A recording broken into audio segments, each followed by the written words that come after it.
Pemirsa, seorang pensiunan pegawai negeri sipil di Kabupaten Buleleng terus kreatif dan berinovasi di tengah pandemi COVID-19 ini. Salah satunya menggarap hektaran lahan pertanian dengan berbagai tanaman unggulan.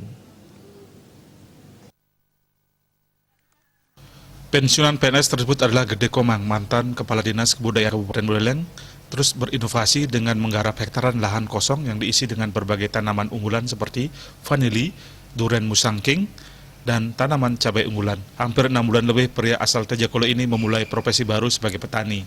Ia memutuskan untuk bercocok tanam bukan tanpa sebab. Menurutnya, jika ada niat yang tulus, potensi untuk mengembangkan pertanian sangatlah bagus. Apalagi banyak lahan-lahan di Buleleng yang kini masih produktif. Gede Komang tidak hanya menggarap lahan di Tejakolo, melainkan di Panji Anom Sukosade, di Desa Ambengan, bahkan sampai ke Payangan Gianyar. Saya berpikir bertani karena sekarang orang banyak berpikir, bertani rugi. Selalu berpikir rugi. Nah, karena mereka tidak pernah berpikir sesungguhnya bertani kita ini harus kembali pada back to culture.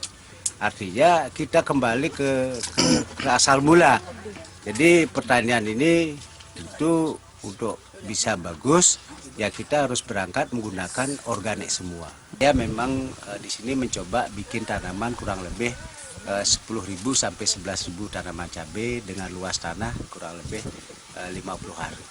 Dan saya memang mempekerjakan teman-teman warga masyarakat yang ada di sekitar ini.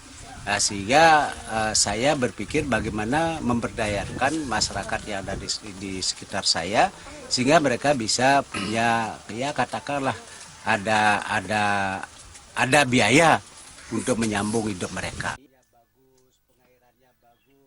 Gede Komang juga memproduksi pupuk organik sendiri. Untuk pupuk padat, dia menggunakan bahan dari kotoran sapi. Untuk pupuk cair, juga menggunakan air kencing sapi yang dikombinasikan dengan daun-daunan atau sayur-sayuran yang tidak dimanfaatkan dari perkebunan. Komang Yuda, Bali TV.